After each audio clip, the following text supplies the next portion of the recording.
안녕하세요. 오늘도 재밌고 흥미로운 사연을 준비했습니다. 즐겁게 시청해주시고 구독과 좋아요, 알림 설정은 채널을 유지하는 데 큰 힘이 됩니다.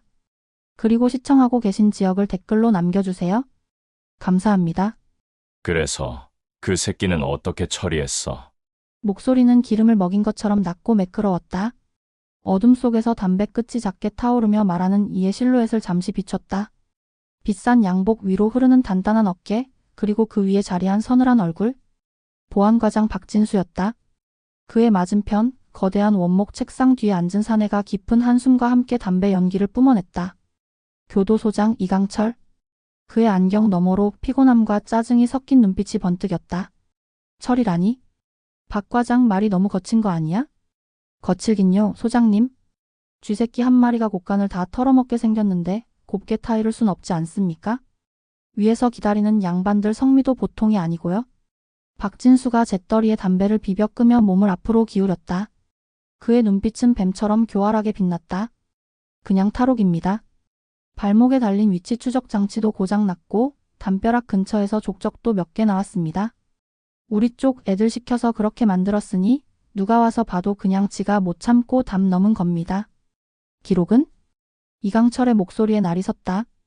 가장 중요한 부분이었다. 그 시간대 복도랑 외벽 쪽 기록 싹 다 날렸습니다. 시스템 오류라고 보고서 올렸고요. 전문가가 와서 뜯어봐도 복구 못할 겁니다. 제 손으로 직접 했으니까요. 박진수는 자신만만하게 웃었다. 그 웃음소리가 밀폐된 소장실의 공기를 무겁게 짓눌렀다. 이강철은 마른 침을 삼키며 창밖을 보았다. 창살 너머로 보이는 교도소의 거대한 외벽은 달빛 아래 시퍼런 괴물처럼 누워 있었다. 모든 것을 삼키고 아무것도 뱉어내지 않는 거대한 아가리. 경찰 쪽에는 연락했고 곧 형사 하나가 파견될 걸세. 대충 늙고 병든 은퇴 직전인 놈으로 보내달라고 귀띔해놨으니 너무 걱정 마. 오히려 잘 됐습니다. 그런 양반일수록 구워 삶기 편하죠. 서류 몇 장 던져주고 밥이나 한 끼 사주면 알아서 종결 보고서 쓸 겁니다. 소장님께서는 그저 평소처럼 근엄한 얼굴로 모르는 척만 하시면 됩니다. 그래. 자네만 믿지. 이강철은 자리에서 일어나 값비싼 양주를 따랐다. 호박색 액체가 크리스털 잔에 채워지는 소리가 유난히 크게 울렸다. 두 개의 잔이 부딪혔다. 맑지만 불길한 소리였다. 그들은 몰랐다. 자신들이 그토록 하찮게 여겼던 늙고 병든 놈이 자신들의 완벽한 성벽을 무너뜨릴 집요한 승냥이라는 것을, 그리고 그 승냥이가 이미 성문 앞에 도착했다는 사실을. 쾌쾌한 먼지와 눅눅한 종이 냄새, 식어 빠진 인스턴트 커피 향이 뒤섞인 강력반 사무실은 언제나 그랬듯 생기라고는 찾아볼 수 없었다. 창밖은 온통 잿빛이었다. 금방이라도 비를 쏟아낼 듯 무겁게 내려앉은 하늘은 고태식의 심정을 그대로 옮겨놓은 듯 했다. 그는 몇 시간째 낡은 소파에 몸을 파묻은 채 허공만 보고 있었다. 며칠째 감지 않은 머리는 까치집을 지었고 구겨진 셔츠에서는 시큼한 냄새가 풍겼다. 고 반장님 아직도 이러고 계십니까? 서장님이 찾으십니다. 깡마른 신참 형사가 조심스럽게 말을 건넸다. 고태식은 느릿하게 고개만 돌렸다. 초점 없는 눈동자가 신참의 멀끔한 얼굴을 한번 후고는 다시 허공으로 돌아갔다. 저 반짝이는 눈, 뭘 모르는 순진한 얼굴. 고태식은 속으로 혀를 찼다. 저놈도 몇 년 구르다 보면 나처럼 동태 눈깔이 되겠지. 경찰이라는 이름 아래 세상의 더러운 것들을 너무 많이 본 탓이었다. 가서 전해. 되졌다고? 네? 아 예. 그렇게는 좀. 그럼 되질 것 같다고 전해. 젠장?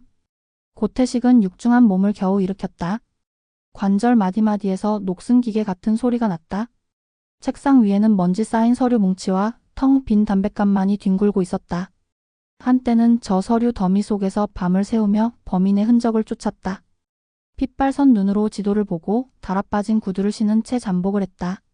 그러나 이제는 모든 것이 부질없게 느껴졌다. 몇 해 전 바로 옆자리에서 함께 웃고 떠들던 파트너가 범인의 칼에 허무하게 쓰러진 그날 이후로 고태식의 시간은 멈춰버렸다. 서장실의 문을 열자 익숙한 잔소리가 포탄처럼 날아왔다. 고태식, 자네 꼴이 이게 뭔가? 경찰이 민간인보다 더 후줄근해서야 쓰겠나? 서장은 두툼한 손으로 책상을 내리치며 으르렁거렸다. 고태식은 대꾸할 가치도 없다는 듯 멀뚱히 서서 서장의 붉어진 얼굴을 구경했다. 드릴 말씀이라도 있으십니까? 말씀? 자네 그 말투부터 어떻게 좀 해봐. 위아래도 없고 아주. 서장은 씩씩거리며 숨을 고르더니 서류 한 장을 집어들어 고태식에게 툭 던졌다. 안녕, 교도소에서 연락이 왔네. 재소자 하나가 사라졌다고 하더군. 단순 탈옥으로 보이는데 그래도 형식상 수사는 해야 하니 자네가 좀 다녀와야겠어. 강력반에서 교도소 탈옥수를 맡습니까? 실종팀으로 넘기시죠? 고태식은 서류를 거들떠보지도 않고 대꾸했다. 그의 목소리에는 어떤 감정도 실려있지 않았다. 귀찮음 오직 그것뿐이었다. 시끄러워. 그냥 가서 얼굴이나 비추고 교도소 측에서 써주는 대로 보고서나 작성해서 와. 어려운 일 아니잖나? 어차피 자네 요즘 하는 일도 없지 않나?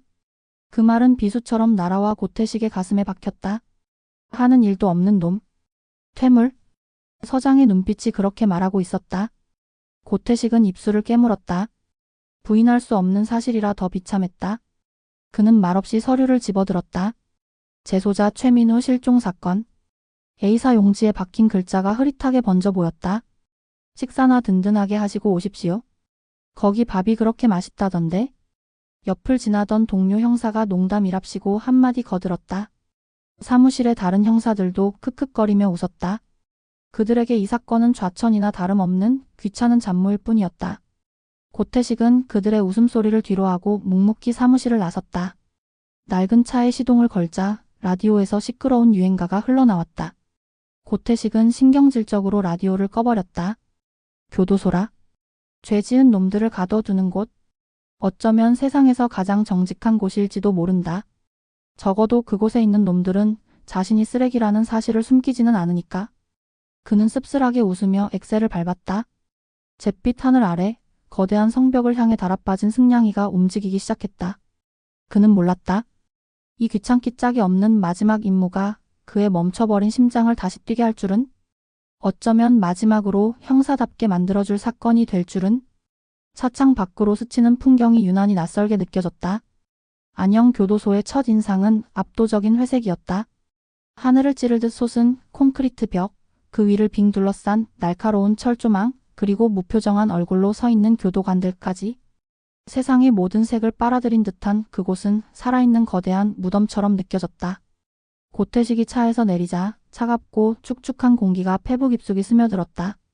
소독약 냄새와 음식물 쓰레기 냄새, 그리고 수많은 인간들이 내뿜는 절망의 냄새가 뒤섞여 역겨운 향을 만들어내고 있었다. 고태식 반장님이십니까? 멀리까지 오시느라 고생 많으셨습니다. 정문을 통과하자 말끔한 제복 차림의 사내가 과장된 웃음을 지으며 다가왔다. 명찰에는 보안과장 박진수라고 적혀 있었다. 번들거리는 얼굴 상대를 꿰뚫어 보는 듯한 눈빛. 고태식은 본능적으로 저자가 보통 내기가 아님을 직감했다. 상황 설명을 좀 들어야겠습니다. 고태식은 악수를 청하는 박진수의 손을 지나치고 곧바로 본론으로 들어갔다. 박진수의 얼굴에 순간 스쳐 지나가는 불쾌감을 그는 놓치지 않았다. 아, 예. 물론입니다. 소장님께서 기다리고 계십니다. 이쪽으로 오시죠. 박진수는 아무렇지 않은 척 앞장섰다. 복도는 길고 어두웠다. 일정한 간격으로 늘어선 창살 안에서 수많은 눈동자들이 새로운 이방인을 지켜보고 있었다. 그들의 눈빛은 호기심, 경계심, 혹은 아무런 감정도 담기지 않은 공허함 그 자체였다. 복도를 지날 때마다 육중한 철문이 열리고 닫히는 소리가 섬뜩하게 울려 퍼졌다. 마치 거대한 짐승이 먹이를 삼키고 트림하는 소리 같았다. 소장실은 교도소의 다른 공간과는 이질적일 정도로 고급스러웠다. 거대한 원목 책상과 가죽 소파, 벽면을 가득 채운 책들. 교도소장 이강철은 인자한 미소를 지으며 고태식을 맞았다. 희끗희끗한 머리, 지적인 인상을 주는 뿔테 안경. 그는 자상한 교육자처럼 보였다. 반장님, 이렇게 누추한 곳까지 직접 오시게 해서 송구스럽습니다. 앉으시죠. 됐습니다. 서서 듣겠습니다. 사라진 재소자 최민우에 대해 아는 대로 말씀해 주시죠. 고태식의 단도직입적인 태도에 이강철의 미간이 미세하게 찌푸려졌다. 허, 성격이 급하시군요. 최민우는 참 착실한 친구였습니다. 모범수였죠. 누구와 다투는 법도 없고 맡은 일도 성실하게 해냈습니다. 그래서 저희도 이번 일이 더 충격적입니다. 그렇게 조용하던 친구가 담을 넘을 줄은. 이강철은 마치 자식을 잃은 아버지처럼 애통한 표정을 지었다. 하지만 고태식의 눈은 속일 수 없었다. 그의 눈동자는 아주 미세하게 흔들리고 있었다. 무언가를 감추는 자의 전형적인 모습이었다. 탈옥이라고 단정하시는 겁니까? 정황상 그렇습니다. 어젯밤 점호 시간까지는 분명히 방에 있었습니다. 그런데 오늘 새벽 인원 점검 때 사라진 걸 확인했습니다. 외벽 근처에서 희미하게나마 족적이 발견되었고 전자발찌도 신호가 끊겼습니다. 아마 작정하고 도망친 것 같습니다. 박진수가 옆에서 거들었다. 그의 설명은 막힘이 없었지만 너무나도 완벽해서 오히려 부자연스러웠다. 마치 잘 짜인 각본을 읽는 배우 같았다. 그 시간대 감시 카메라 기록을 좀 봐야겠습니다. 고태식의 말에 소장실 안의 공기가 순간 얼어붙었다. 이강철과 박진수는 잠시 서로의 눈치를 살폈다. 아, 그게 참으로 공교롭게도 어젯밤에 낙뢰가 있었는지 메인 시스템에 오류가 생겼습니다. 하필이면 그 시간대의 기록이 전부 손상되었습니다. 저희도 참 답답할 노릇입니다. 박진수가 이마를 짚으며 난처한 표정을 지었다. 고태식은 코웃음을 쳤다. 낙뢰? 이 마른 하늘에? 그의 마음속에서 작은 의심의 싹이 고개를 들기 시작했다. 이것들은 지금 나를 갖고 놀려는 건가? 그럼 시신이라도 찾아봐야겠군요. 네? 시신이라니요? 탈옥이라니까요? 박진수가 발끈하며 되물었다. 사람이 사라졌으면 모든 가능성을 열어둬야지. 교도소 안에서 재소자들끼리 다툼이 있었을 수도 있고 당신들 말 못 믿을 교도관에게 맞아 죽었을 수도 있고 안 그렇습니까? 고태식은 이강철과 박진수를 번갈아 쳐다보며 일부러 목소리를 높였다. 그의 눈빛은 나는 너희가 생각하는 것처럼 호락호락한 늙은이가 아니다라고 말하고 있었다. 두 사람의 얼굴이 굳어졌다. 말씀이 지나치시군요, 반장님. 저희는 경찰에 최대한 협조하고 있습니다만. 이강철의 목소리가 차갑게 가라앉았다. 인자한 교육자의 가면이 벗겨지고 냉정한 관리자의 얼굴이 드러나는 순간이었다. 고태식은 그 변화를 흥미롭게 지켜보았다. 협조요? 아직 시작도 안 했습니다. 최민우가 쓰던 방부터 보겠습니다. 그리고 같은 방을 썼던 재소자 면담을 좀 해야겠습니다. 그는 더 이상 그들의 허락을 구하지 않았다. 통보였다. 고태식은 돌아서서 소장실 문을 열었다. 그의 등 뒤로 이강철과 박진수의 날카로운 시선이 비수처럼 날아와 박혔다. 교도소는 거대한 벽으로 둘러싸여 있었다.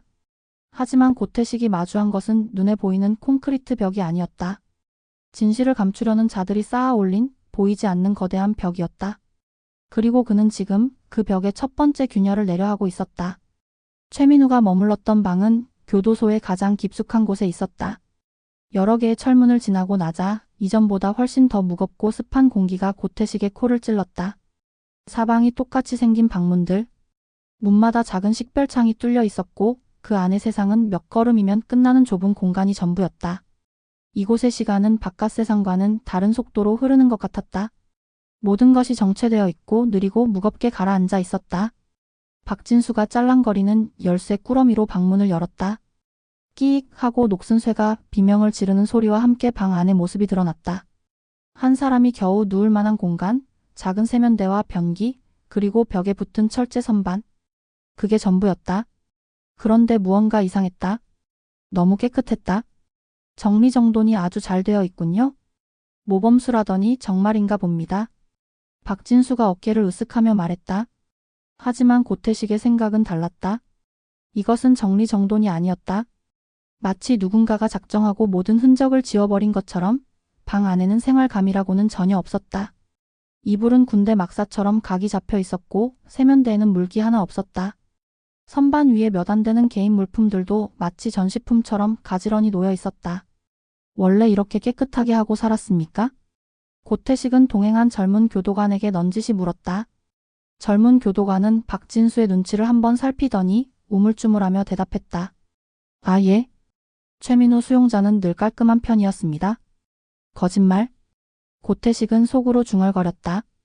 교도관의 떨리는 눈동자와 땀이 송골송골 맺힌 이마가 모든 것을 말해주고 있었다. 박진수가 그에게 무언의 압력을 가하고 있는 것이 분명했다. 고태식은 더 이상 그를 다그치지 않고 방 안을 천천히 둘러보기 시작했다. 그는 낡은 매트리스를 들어보고 벽을 두드려 보기도 했다. 선반 위에 놓인 낡은 책 몇 권을 꺼내 한 장 한 장 넘겨보았다.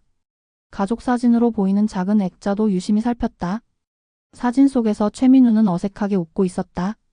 착하고 성실하게만 보이는 얼굴. 저런 사람이 왜 담을 넘었을까?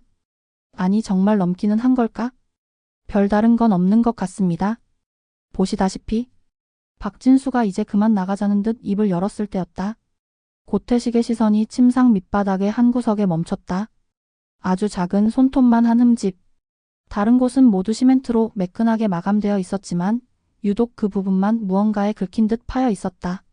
그는 몸을 숙여 흠집을 손가락으로 쓸어보았다. 그냥 생긴 상처가 아니었다.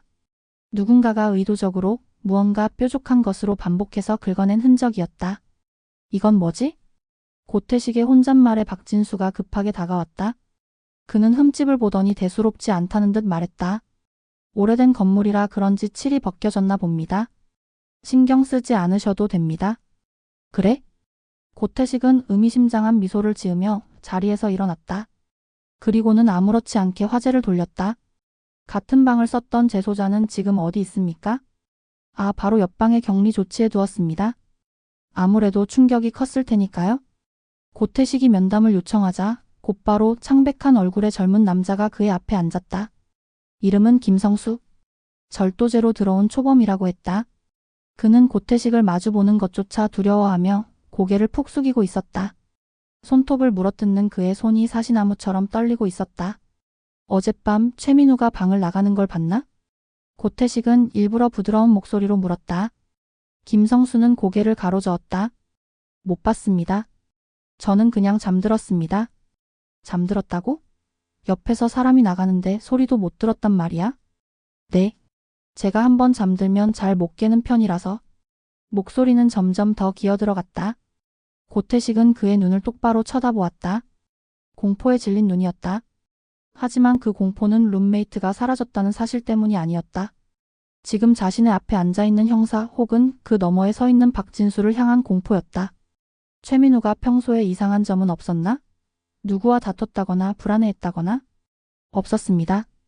민우 형은 그냥 늘 조용했습니다. 모든 대답이 똑같았다.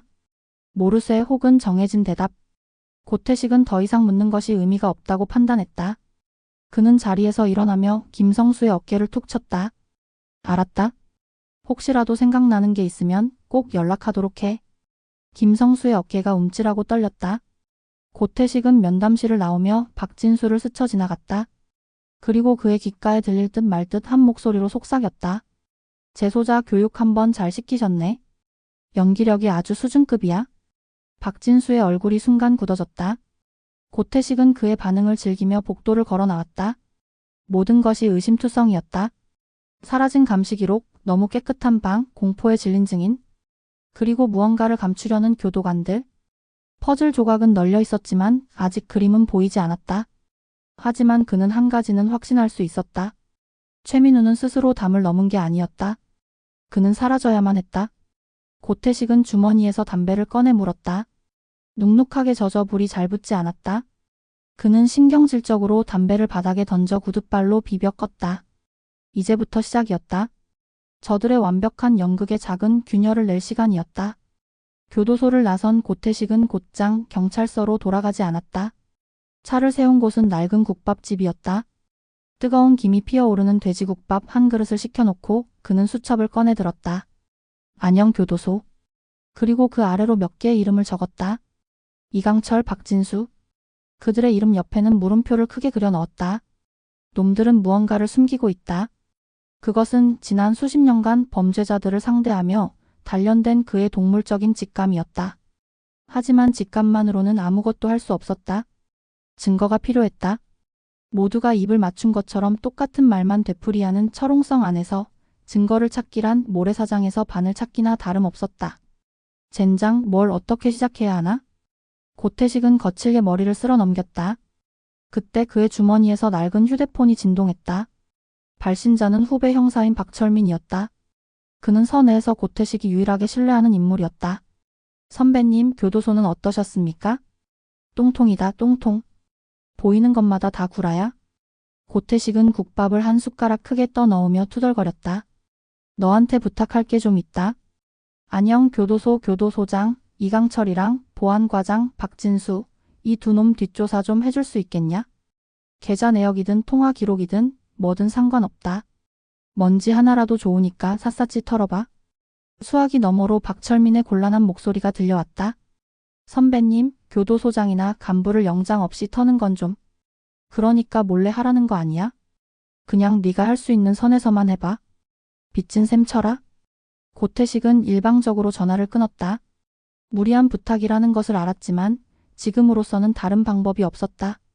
외부에서 저들의 꼬리를 잡지 못하면 내부에서는 아무것도 알아낼 수 없을 터였다. 다음 날 고태식은 다시 교도소를 찾았다. 이번에는 예고 없이 아침 일찍이었다. 그의 갑작스러운 방문에 당직을 서던 교도관들의 얼굴에 당황한 기색이 역력했다. 고 반장님 어쩐 일로 또? 산책 나왔다 왜? 내 맘대로 돌아다니지도 못하나?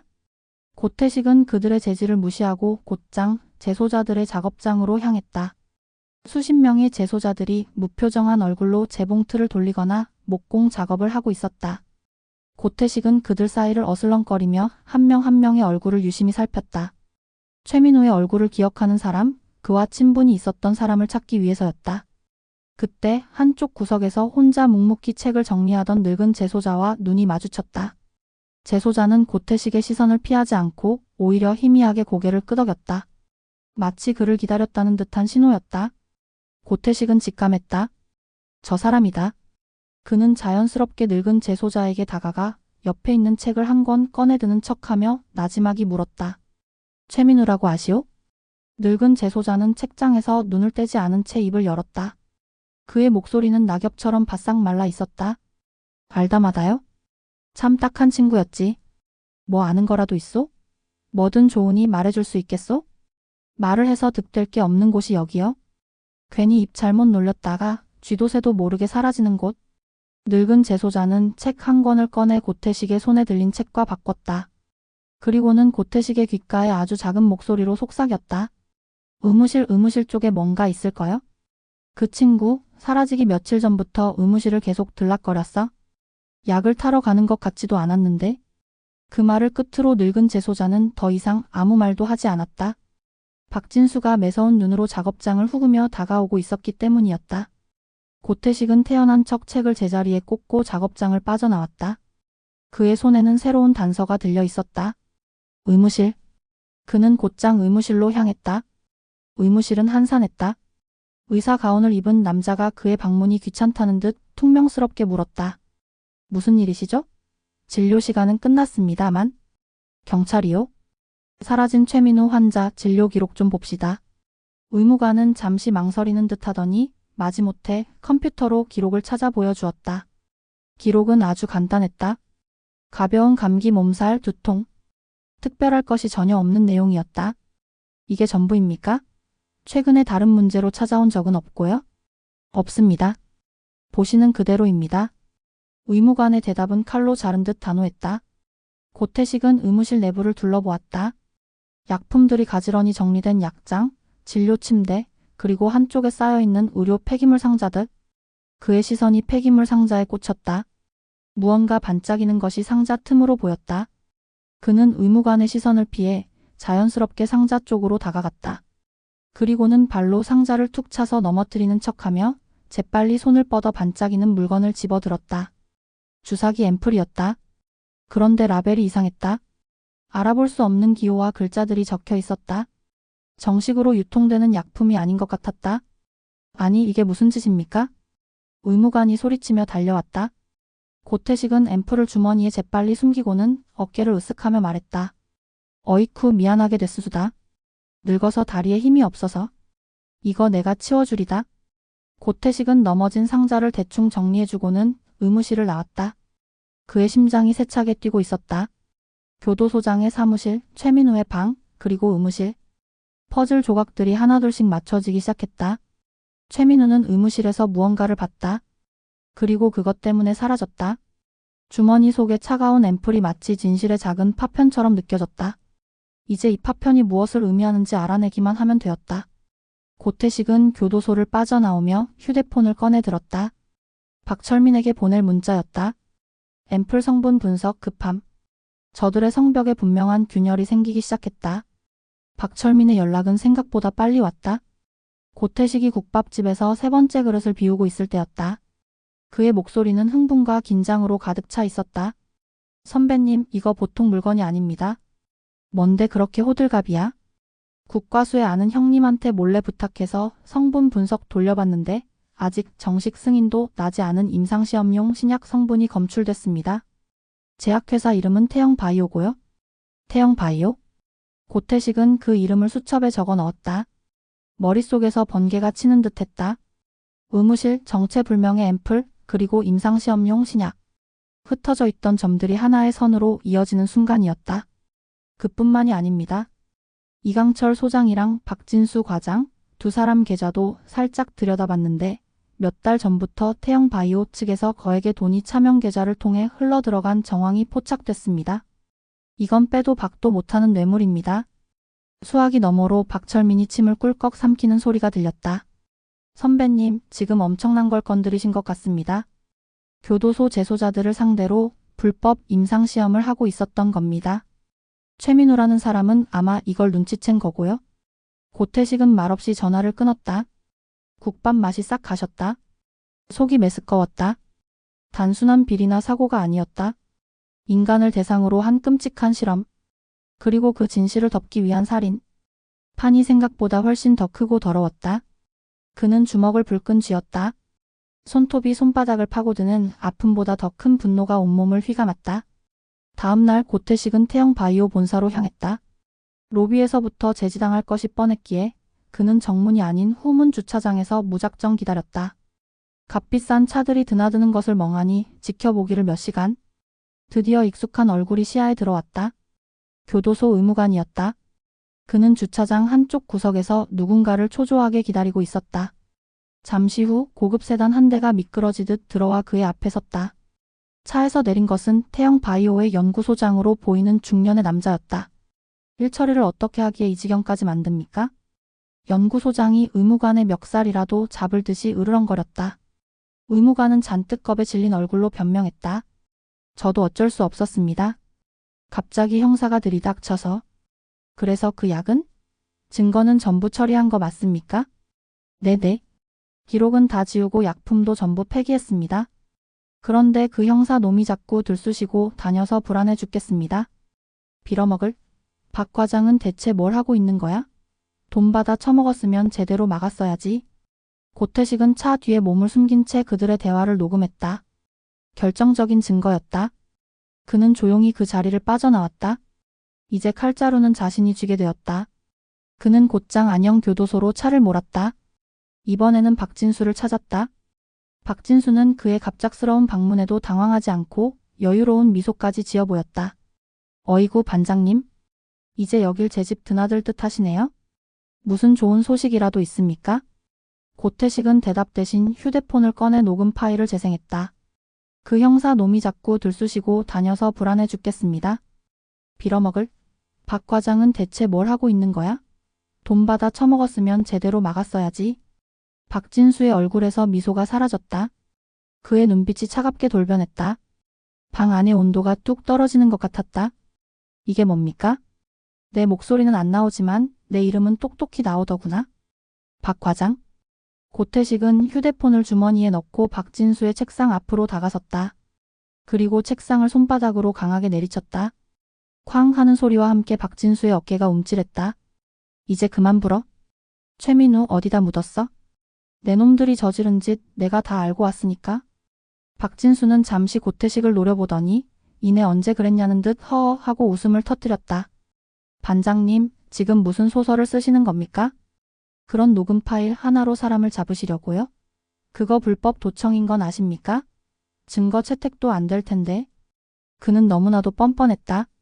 고태식은 기가 막혔다. 그래, 법대로 한번 해보자는 거지? 좋아. 그럼 내 놈들 비리 내가 세상에 다 까발려주마. 교도소에서 재소자들 데리고 마루타 실험한 거, 뇌물 받아 처먹은 거, 그리고 사람 죽여서 안매장한 것까지. 내 놈들 인생 내가 아주 박살을 내주마. 고태식의 목소리에는 살기마저 감돌았다. 박진수의 눈썹이 꿈틀거렸다. 그는 더 이상 여유를 부릴 수 없었다. 고태식이 생각보다 더 깊게 파고들었고 결정적인 증거까지 손에 쥐었다는 것을 깨달았기 때문이었다. 좋은 말로 할 때 그만두시죠, 반장님. 괜히 흙탕물에 발 담갔다가 같이 빠져 죽지 마시고 명예롭게 퇴직하셔야지 않겠습니까? 그것은 명백한 협박이었다. 박진수의 눈빛은 여기서 더 나아가면 당신도 무사하지 못할 것이라고 경고하고 있었다. 고태식은 그의 얼굴에 대고 비웃어 주었다. 걱정 마라. 나는 어차피 잃을 것도 없는 놈이니까. 고태식은 자리에서 일어나 뒤도 돌아보지 않고 방을 나섰다. 문이 닫히기 직전 그는 박진수가 무언가를 움켜쥐며 책상을 내리치는 소리를 들었다. 올가미는 조여졌다. 하지만 그것이 과연 누구의 목을 조르게 될지는 아직 알 수 없었다. 복도를 걷는 고태식의 등 뒤로 서늘한 위협의 그림자가 길게 드리워지고 있었다. 고태식이 교도소를 떠난 직후 박진수는 교도소의 가장 어두운 곳으로 향했다. 일반 재소자들은 접근조차 할 수 없는 중범죄자들의 독방 구역. 그 중에서도 가장 끝에 있는 방 앞에서 그는 걸음을 멈췄다. 문틈으로 흘러나오는 공기는 유난히 차고 비릿했다. 그는 간수에게 눈짓했고 간수는 떨리는 손으로 육중한 철문을 열었다. 방 안에는 거구의 사내가 앉아 있었다. 온몸을 뒤덮은 문신과 살기로 번뜩이는 눈. 재소자들 사이에서 독사라 불리는 남자였다. 그는 교도소의 왕이나 다름없었다. 교도관들도 함부로 건드리지 못하는 존재. 하지만 그런 그가 박진수 앞에서는 순한 양처럼 고개를 숙였다. 부르셨습니까, 까 과장님? 일 하나 해야겠다. 박진수의 목소리는 얼음장처럼 차가웠다. 그는 독사의 귓가에 대고 무언가를 속삭였다. 독사의 입가에 잔인한 미소가 번졌다. 재밌겠군요. 언제 시작할까요? 오늘 밤. 내가 신호를 주마. 뒤처리는 깔끔하게 해라. 사고처럼 보여야 한다. 걱정 마십시오. 그 늙은이 뼈도 못 추리게 해드리죠. 그들의 대화가 오가는 동안 고태식은 박철민의 사무실에서 앞으로의 계획을 짜고 있었다. 압수수색 영장을 청구해야 합니다.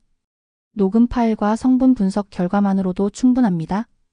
박철민이 흥분된 목소리로 말했다. 하지만 고태식은 고개를 저었다. 아니, 영장 청구하면 저놈들은 귀신같이 알고 증거를 다 없앨 거다. 이강철 소장은 경찰 상부에까지 연줄이 닿아 있을 게 분명해. 영장은 기각될 거고 우린 닭 쫓던 게 신세가 되는 거야? 그럼 어떡합니까?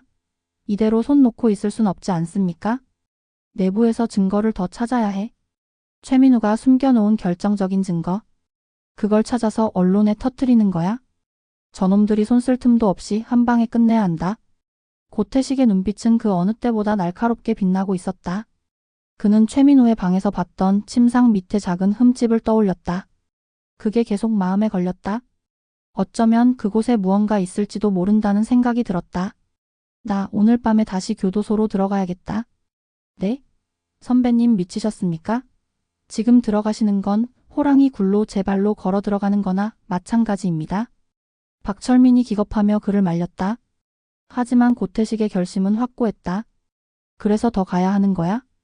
저놈들도 내가 다시 올 거라고는 생각 못할 테니. 지금이 기회다.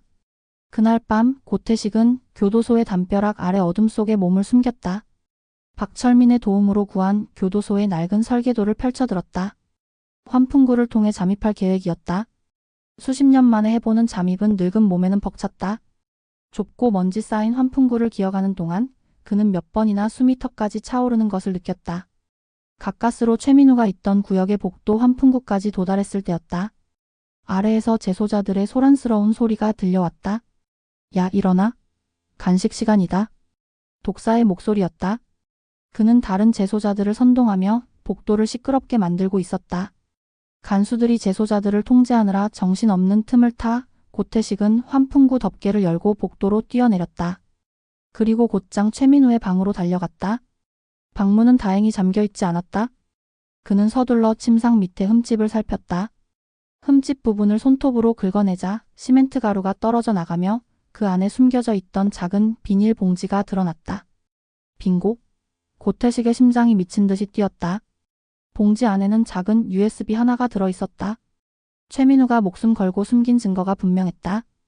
그가 USB를 막 주머니에 넣으려는 순간 등 뒤에서 섬뜩한 목소리가 들렸다. 어이 늙은이? 거기서 뭘 하고 있는 거야? 독사였다. 그의 뒤로는 험악한 인상의 재소자 몇몇이 서 있었다. 그들의 손에는 작업장에서 빼돌린 듯한 둔기들이 들려 있었다. 박진수가 꾸민 함정이었다. 고태식은 자신이 완전히 독 안에 든 쥐가 되었음을 깨달았다. 내 놈이구나. 박진수가 보낸 개가. 고태식은 천천히 몸을 돌려 그들을 마주했다. 그의 눈에는 두려움이 없었다. 오히려 마지막 싸움을 앞둔 늙은 늑대처럼 비장함마저 감돌았다. 얌전히 그거 내놓으시지. 그럼 곱게는 보내줄 테니. 독사가 손을 까딱하며 말했다. 그의 눈은 고태식의 주머니에 고정되어 있었다. 가져갈 수 있으면 가져가 봐라. 이게 새끼야. 고태식의 말이 끝나기가 무섭게 독사가 달려들었다. 육중한 몸이 부딪히며 방 안의 모든 것이 부서져 나갔다. 좁은 방 안에서 생사를 건 처절한 싸움이 시작되었다. 고태식은 수적으로 절대적으로 불리했다. 둔기를 든 재소자들이 사방에서 그를 에워싸고 공격을 퍼부었다. 그는 필사적으로 공격을 피하며 주먹을 휘둘렀지만 중과부적이었다. 결국 등 뒤에서 날아온 둔기의 머리를 강타당했다. 핑 하고 세상이 돌았다. 뜨거운 피가 얼굴을 타고 흘러내렸다. 의식이 흐려지는 와중에도 그는 손에 쥔 USB를 놓지 않으려 안간힘을 썼다. 독사의 비릿한 웃음소리가 귓가에 맴돌았다. 이제 끝인가? 모든 것이 어둠 속으로 가라앉고 있었다. 독사의 이빨이 그의 목덜미를 물어뜯기 직전이었다. 어둠 속으로 꺼져가던 고태식의 의식을 깨운 것은 날카로운 비명과 쇠 부딪는 소리였다. 흐릿한 시야 속으로 믿을 수 없는 광경이 펼쳐졌다. 독사의 패거리가 아닌 다른 재소자들이 독사에게 달려들고 있었다.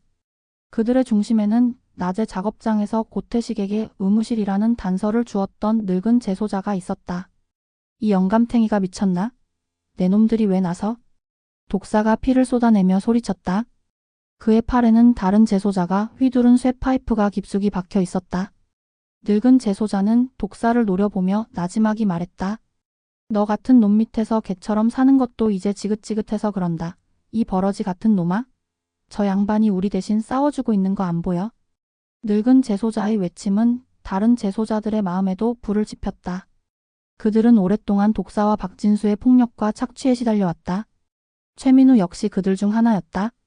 조용했지만 불의를 보면 참지 못했던 최민우는 재소자들의 처우 개선을 위해 남몰래 노력해왔다. 그런 그가 사라졌을 때 모두가 박진수의 짓이라는 것을 알았지만 누구 하나 나설 용기가 없었다. 그런데 오늘 늙은 형사 하나가 목숨을 걸고 그들과 싸우는 모습을 본 것이다. 다들 뭐해? 저놈들 전부 쓸어버려.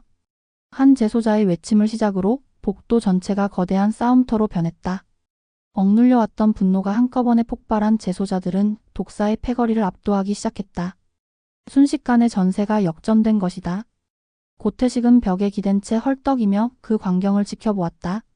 머리에서는 여전히 피가 흘렀지만 정신은 오히려 맑아지는 기분이었다. 그는 늙은 재소자의 도움을 받아 겨우 몸을 일으켰다. 왜 나를 도운 거요? 최민우 그 친구가 내 아들 같았소. 억울하게 들어와서 고생만 하다가 그렇게 가는 걸 보니 내가 다 분해서.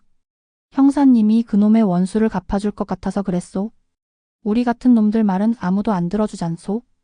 늙은 재소자는 주름진 손으로 눈가를 훔쳤다.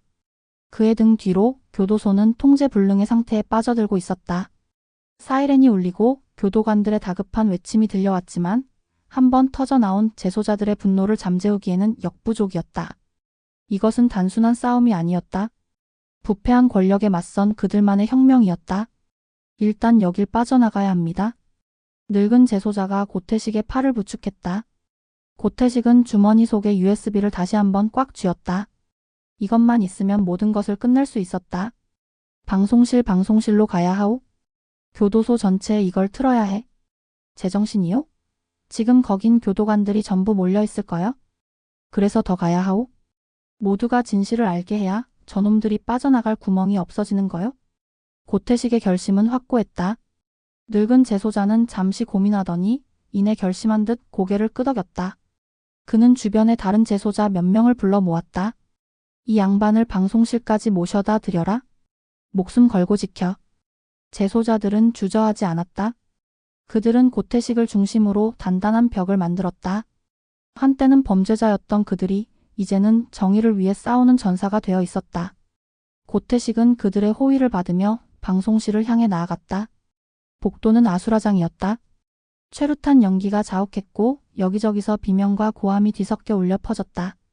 그 혼란의 중심을 뚫고 진실을 손에 쥔 늙은 형사와 그의 뜻밖의 동맹들이 나아가고 있었다. 이제 마지막 관문만이 남아있었다. 방송실로 향하는 길은 멀고 험했다. 복도를 가득 메운 교도관들은 폭동을 진압하기 위해 곤봉과 최루탄을 무차별적으로 난사하고 있었다. 고태식과 재소자들은 연기와 아수라장을 뚫고 필사적으로 전진했다. 재소자들은 인간 방패가 되어 고태식에게 날아드는 곤봉을 대신 맞았고 쓰러지면서도 그의 길을 열어주었다. 조금만 더 가면 됩니다, 형사님. 늙은 재소자가 외쳤다. 그의 얼굴은 피와 땀으로 범벅이 되어 있었다. 고태식은 지끈거리는 머리를 부여잡고 이를 악물었다. 포기할 수 없었다. 자신을 위해 희생하는 이들을 위해서라도, 그리고 억울하게 죽어간 최민우를 위해서라도. 드디어 방송실 철문이 눈앞에 보였다. 하지만 문 앞은 교도관들이 철통같이 지키고 있었다. 그리고 그들 앞에는 곤봉을 든 박진수가 서 있었다. 그의 얼굴은 분노로 시뻘겋게 달아올라 있었다. 저 영감탱이 당장 잡아? 박진수의 명령에 교도관들이 일제히 달려들었다. 재소자들이 그 앞을 막아섰지만 훈련받은 교도관들을 상대하기는 벅찼다. 수적으로도 열세였다. 형사님, 어서. 늙은 재소자가 고태식의 등을 떠밀었다. 그는 다른 재소자들과 함께 교도관들을 필사적으로 막아섰다. 그 틈을 타 고태식은 방송실 문으로 달려갔다. 문은 굳게 잠겨 있었다. 그는 옆에 있던 소화기를 집어들어 문고리를 미친 듯이 내리쳤다. 몇 번의 강타 끝에 마침내 문이 부서지며 열렸다. 방송실 안에는 겁에 질린 방송 담당 직원이 웅크리고 있었다. 고태식은 그를 밀치고 방송 장비 앞에 섰다. 땀으로 젖은 손으로 USB를 컴퓨터에 꽂았다. 파일이 열리고 최민우가 남긴 영상이 화면에 나타났다. 제발 멈춰. 그 순간 박진수가 헐떡이며 방송실 안으로 뛰어들어왔다. 그의 눈은 핏발이 서 있었다. 그는 고태식에게 달려들어 몸싸움을 벌이기 시작했다. 두 남자는 방송실의 좁은 공간 안에서 뒤엉켜 싸웠다. 고태식은 늙고 지친 몸이었지만 필사적으로 버텼다. 이걸 공개하면 너도 무사하지 못해. 박진수가 고태식의 목을 조르며 악을 썼다. 상관없어. 너 같은 놈들 지옥으로 끌고 갈 수만 있다면? 고태식은 숨이 막혀오는 와중에도 손을 뻗어 전체 방송 버튼을 눌렀다. 삑 하는 소리와 함께 교도소 전체에 설치된 스피커가 켜졌다. 싸움을 벌이던 재소자들과 교도관들 모두가 순간 움직임을 멈추고 스피커를 쳐다보았다. 그리고 최민우의 목소리가 울려 퍼지기 시작했다. 제 이름은 최민우입니다. 저는 지금 안영 교도소에서 벌어지고 있는 끔찍한 진실을 고발하려 합니다. 영상 속 최민우의 얼굴은 두려움에 떨고 있었지만 그의 눈빛은 단호했다. 그는 태영 바이오의 불법 임상시험에 대해 그리고 그 부작용으로 고통받다 죽어간 재소자들에 대해 떨리는 목소리로 증언했다. 이강철 소장과 박진수 과장이 뇌물을 받고 이 모든 사실을 은폐했다는 증거 자료들이 화면에 연달아 나타났다. 아, 닥쳐. 박진수는 절규하며 방송 장비를 부수려 했지만 고태식이 그의 몸을 필사적으로 붙잡고 늘어졌다.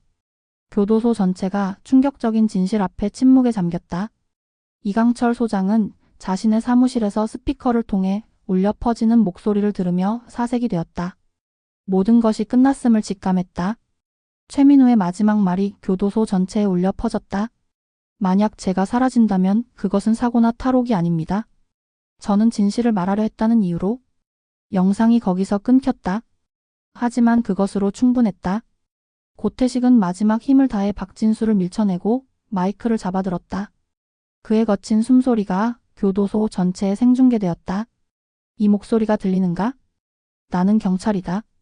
이 교도소에서 벌어진 모든 비리와 살인의 증거가 여기 있다. 박진수 그리고 이강철 소장. 너희는 이제 끝났다. 그의 목소리는 벼랑 끝에서 터져나온 포효와도 같았다. 진실의 목소리였다. 그 순간 교도소 정문이 부서지는 소리와 함께 무장한 경찰 특공대원들이 들이닥치기 시작했다. 박철민이 외부에서 모든 상황을 파악하고 지원을 요청한 것이었다. 박진수는 허탈하게 그 자리에 주저앉았다.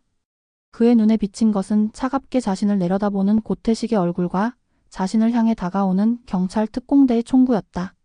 완벽했던 그들의 성벽이 마침내 무너져 내리는 순간이었다. 경찰 특공대가 교도소를 장악하는 데는 오랜 시간이 걸리지 않았다. 진실이 폭로된 후 대부분의 교도관들은 저항을 포기했다. 그들 역시 부패한 상부의 명령에 따랐을 뿐 이 끔찍한 범죄의 공범이 되고 싶지는 않았기 때문이었다. 재소자들은 스스로 무기를 내려놓고 질서에 따랐다. 그들의 싸움은 끝났고 목적은 달성되었다. 고태식은 특공대원들의 부축을 받으며 방송실을 걸어 나왔다. 복도는 아까의 아수라장이었다는 것이 믿기지 않을 정도로 조용했다. 자욱했던 최루탄 연기 사이로 박진수와 그의 수하들이 수갑을 찬 채 끌려 나가는 모습이 보였다. 박진수는 고태식을 발견하고는 저주를 퍼부었다. 고태식 이 개새끼. 내가 너 하나 때문에? 고태식은 아무런 대꾸도 하지 않았다. 그저 지친 눈으로 그를 바라볼 뿐이었다. 승자의 여유도 연민도 아니었다. 그저 모든 것이 끝났다는 안도감과 깊은 허무함이 교차했다. 소장실에서는 이강철이 체포되고 있었다. 그는 마지막까지 자신의 결백을 주장하며 발버둥 쳤다. 나는 모르는 일이요? 다 저 박 과장이 멋대로 저지른 짓이란 말이요? 그의 비굴한 외침은 교도소의 텅 빈 복도에 공허하게 울려 퍼졌다. 한때 철옹성 같았던 그의 권위는 산산조각 나 있었다. 무너진 성벽 아래 드러난 것은 탐욕과 비겁함으로 가득 찬 초라한 민낯뿐이었다. 고태식은 박철민과 마주쳤다. 박철민은 피투성이가 된 그의 모습을 보고 울먹이며 달려왔다. 선배님, 괜찮으십니까? 정말 무모하셨습니다. 시끄러워 임마. 나 아직 안 죽었다. 고태식은 퉁명스럽게 말했지만 입가에는 희미한 미소가 걸려 있었다.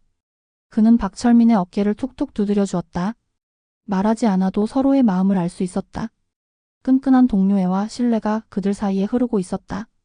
사건 현장이 수습되는 동안 고태식은 잠시 혼자만의 시간을 가졌다.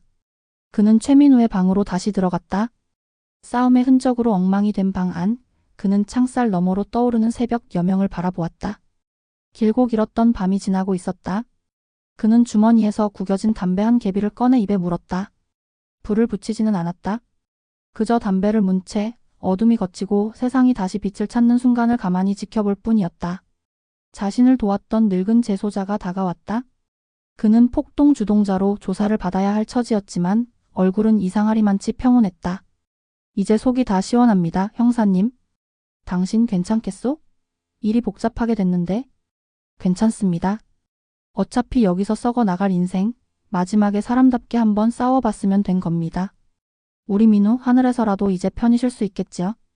늙은 재소자는 고태식을 향해 깊이 고개를 숙였다. 고태식은 아무 말 없이 그의 어깨를 한번 잡아주었다. 그들의 짧은 만남은 그렇게 끝이 났다. 구급차에 실려 교도소를 빠져나오면서 고태식은 자신이 처음 이곳에 왔을 때를 떠올렸다. 잿빛 하늘, 거대한 벽, 그리고 절망의 냄새. 하지만 지금 그의 눈에 비친 교도소의 새벽 풍경은 더 이상 절망적이지만은 않았다. 무너진 성벽 너머로 새로운 시작을 알리는 희미한 빛이 스며들고 있었다. 길고 지독했던 싸움은 끝났다. 이제 남은 것은 상처를 치유하고 모든 것을 제자리로 돌려놓는 일뿐이었다. 사건은 일파만파로 퍼져나갔다.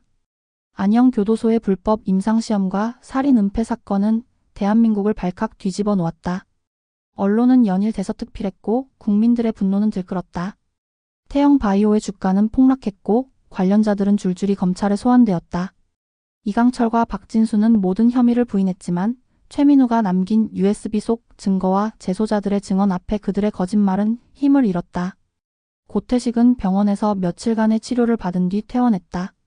머리에 붕대를 감고 절뚝거리는 모습이었지만 그의 눈빛만큼은 예전의 무기력함을 완전히 벗어던진 후였다.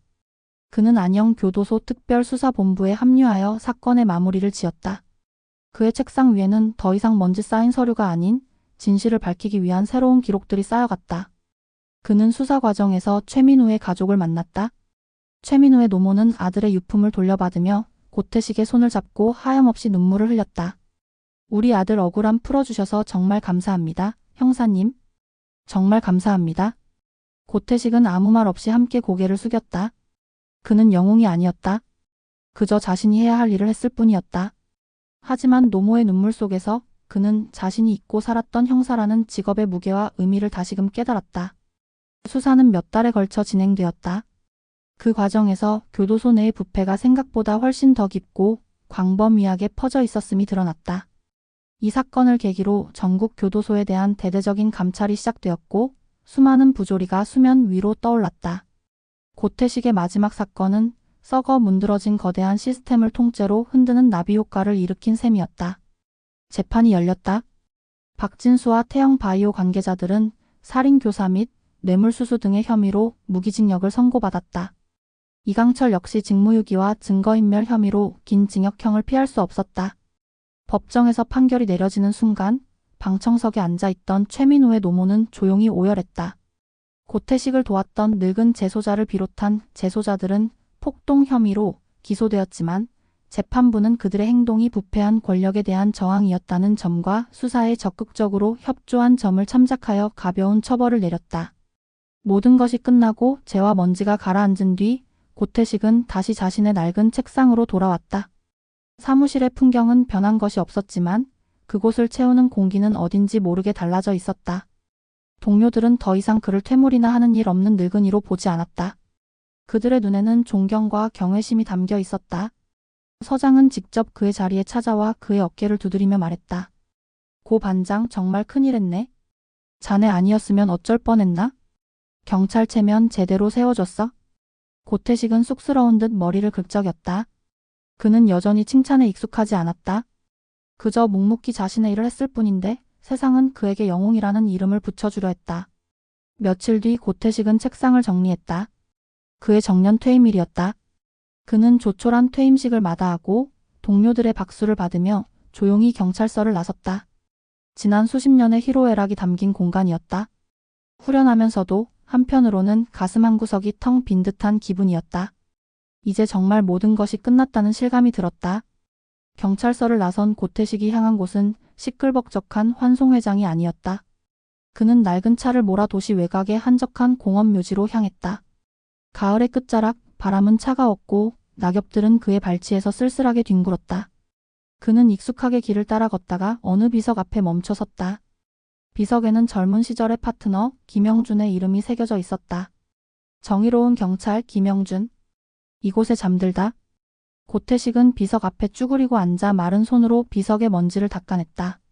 사진 속의 김영준은 세상 모든 것이 즐겁다는 듯 환하게 웃고 있었다. 몇 해 전 잠복 근무 중 범인의 기습적인 칼에 찔려 허무하게 세상을 떠난 후배. 그를 지켜주지 못했다는 죄책감은 그날 이후로 고태식의 삶을 올가매는 무거운 족쇄가 되었다.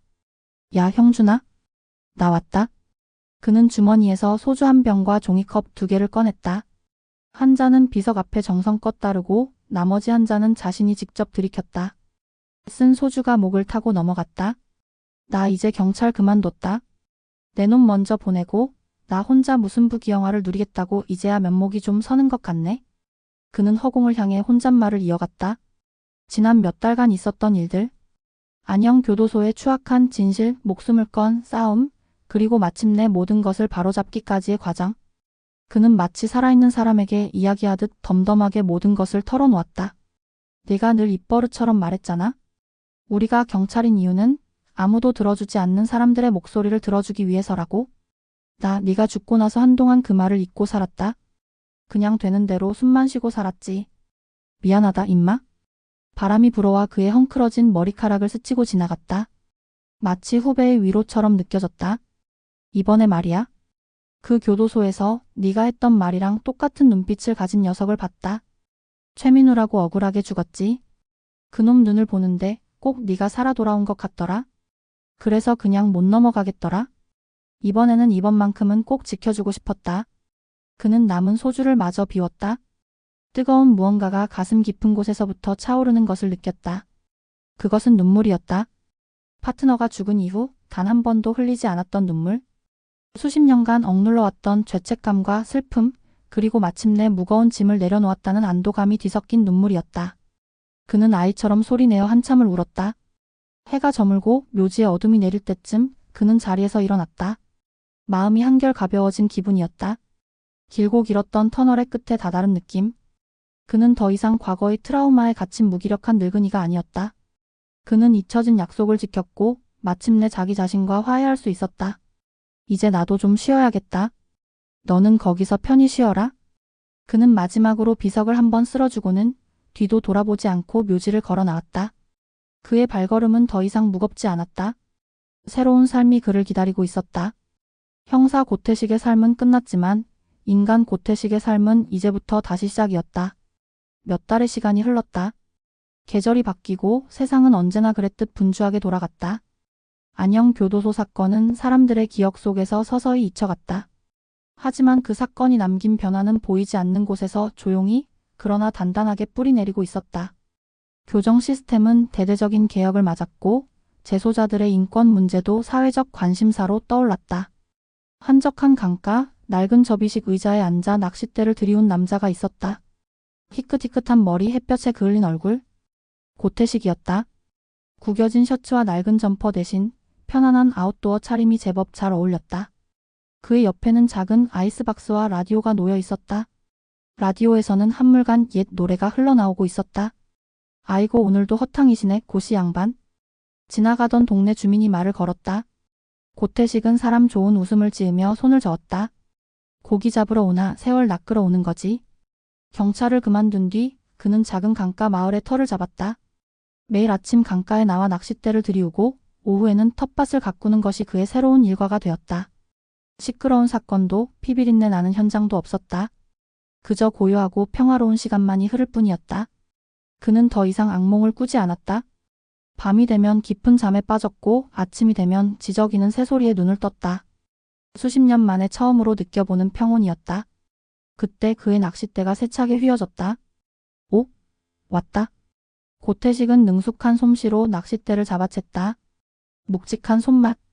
꽤 큰 놈이 걸린 것 같았다. 한참의 실랑이 끝에 마침내 은빛 비늘을 자랑하는 커다란 잉어가 물 밖으로 모습을 드러냈다.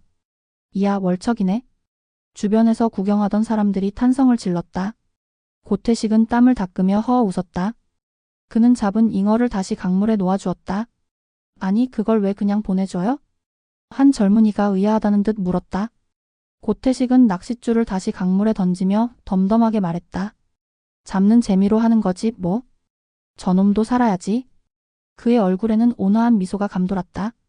더 이상 세상의 모든 것을 의심하고 냉소적으로 바라보던 과거의 모습은 찾아볼 수 없었다. 그는 이제 모든 것을 그저 있는 그대로 받아들이고 작은 것에서 행복을 찾는 법을 배우고 있었다. 그때 그의 휴대폰이 울렸다. 박철민이었다. 이제는 강력반의 팀장이 된 후배였다. 선배님 잘 지내시죠? 거기는 좀 어떻습니까? 죽인다 임마. 너도 빨리 때려치우고 여기 와서 낚시나 해라. 고태식의 농담에 박철민이 웃었다. 선배님 좋은 소식이 있습니다. 얼마 전에 교도소에서 편지가 한 통 왔습니다. 그 어르신 기억나시죠? 고태식을 도왔던 늙은 재소자였다. 그는 모범수로 감형을 받아 곧 출소하게 되었다는 소식을 전해왔다고 했다. 편지에는 고태식에게 감사하는 마음과 나가서 사람답게 살아보겠다는 다짐이 적혀 있었다고 했다. 그래? 다행이구만. 아주 다행이야. 고태식은 진심으로 기뻐했다. 작은 변화. 하지만 그에게는 세상 그 어떤 사건 해결보다 더 큰 보람으로 다가왔다. 전화를 끊고 그는 다시 고요한 강물을 바라보았다. 잔잔한 물결 위로 오후의 햇살이 부서지며 반짝였다. 그는 문득 깨달았다. 자신이 평생을 바쳐 쫓았던 정의라는 것이 사실은 그리 거창한 것이 아닐지도 모른다는 것을. 억울한 사람의 손을 한번 잡아주고 잘못된 것을 바로잡으려 애쓰고 그리고 마침내 모두가 제자리로 돌아와 평온한 오후를 맞이하는 것. 그것이 전부일지도 몰랐다. 낚싯대를 쥔 그의 손에 따스한 햇볕이 스며들었다. 더할 나위 없이 평화로운 오후였다. 1년이라는 시간이 흘렀다. 고태식의 삶은 강물처럼 조용히 흘러갔다. 그는 이제 완벽한 시골 사람이 다 되어 있었다. 그의 얼굴에는 깊은 주름 대신 편안한 미소가 자리 잡았고 그의 손은 흙과 물고기 비늘 냄새에 익숙해졌다. 어느 날 오후 그에게 소포가 하나 배달되었다. 발신이는 낯선 이름이었다. 그는 무심코 상자를 열어보았다. 상자 안에는 낡은 노트 한 권과 짧은 편지가 들어있었다. 고태식 형사님께. 안녕하세요. 저는 최민호의 동생입니다. 늦었지만 제 형의 억울함을 풀어주셔서 진심으로 감사합니다. 이 노트는 형이 교도소에 있을 때 썼던 일기장입니다. 형의 유품을 정리하다가 발견했습니다. 형사님께서 가지고 계시는 것이 맞다고 생각하여 보내드립니다. 고태식은 떨리는 손으로 노트를 펼쳤다. 그 안에는 최민우가 교도소에서 보냈던 시간들이 빼곡하게 기록되어 있었다. 불법 임상시험의 진실을 처음 알게 되었을 때의 공포, 그것을 세상에 알려야겠다고 다짐했던 순간의 용기, 그리고 가족에 대한 그리움. 마지막 장은 이렇게 쓰여 있었다. 두렵다. 하지만 나는 여기서 멈출 수 없다. 만약 내가 잘못되더라도 누군가는 이 기록을 보고 진실을 알아줄 것이라 믿는다. 세상은 아직 살만하다고, 정의는 아직 죽지 않았다고 믿고 싶다. 고태식은 눈을 감았다. 최민우의 목소리가 귓가에 들리는 듯했다. 그는 한낱 이름 없는 재소자가 아니었다. 그는 누구보다 용감한 내부 고발자였고 세상을 바꾸기 위해 자신의 목숨을 던진 의인이었다. 그날 저녁 고태식은 노트북을 켰다. 그는 형사 시절에도 거의 써본 적 없는 개인 블로그를 개설했다. 그리고 그곳에 글을 쓰기 시작했다. 제목은 사라지지 않는 기록. 그는 최민우의 이야기, 안영 교도소에서 벌어졌던 일들, 그리고 이름 없이 사라져간 사람들의 이야기를 담담하게 적어 내려갔다. 자신의 무용담이 아니었다. 그는 철저히 자신을 관찰자로 두고 잊혀서는 안 될 진실을 기록했다. 그의 글은 처음에는 아무런 주목도 받지 못했다. 하지만 시간이 지나면서 진심이 담긴 그의 이야기는 사람들의 입소문을 타고 천천히 퍼져나가기 시작했다. 사람들은 그의 글을 읽고 함께 분노하고 슬퍼하고 그리고 희망을 이야기했다. 그의 블로그는 잊혀가던 사건을 다시 수면 위로 끌어올렸고 사회의 어두운 구석을 비추는 작은 등불이 되었다. 몇 해 뒤 안영교도소가 있던 자리에는 인권기념공원이 들어섰다. 공원 한가운데에는 작은 비석이 세워졌다. 비석에는 이렇게 적혀 있었다. 진실을 위해 희생된 모든 이들을 기리며 당신들의 용기를 잊지 않겠습니다. 비석 제막식이 열리던 날 고태식은 멀리서 그 모습을 지켜보았다. 박철민과 이제는 완전히 새로운 삶을 살고 있는 늙은 재소자도 그 자리에 함께했다. 그들은 아무 말 없이 서로를 보며 웃었다. 고태식은 더 이상 글을 쓰지 않았다. 그의 역할은 끝났다. 그는 다시 강가로 돌아왔다. 여전히 낚싯대를 들이우고 흘러가는 강물을 바라보았다. 감시 기록은 사라졌지만 진실은 사람들의 마음속에 영원히 사라지지 않는 기록으로 남았다. 그리고 그 기록을 남긴 한 늙은 형사의 마지막 투쟁 또한 누군가의 기억 속에서 오랫동안 빛나고 있을 터였다. 햇살 좋은 오후 고태식은 의자에 깊숙이 몸을 기댄 채 스르르 눈을 감았다. 그의 얼굴에 더없이 평화로운 미소가 번졌다. 모든 것이 제자리에 있었다.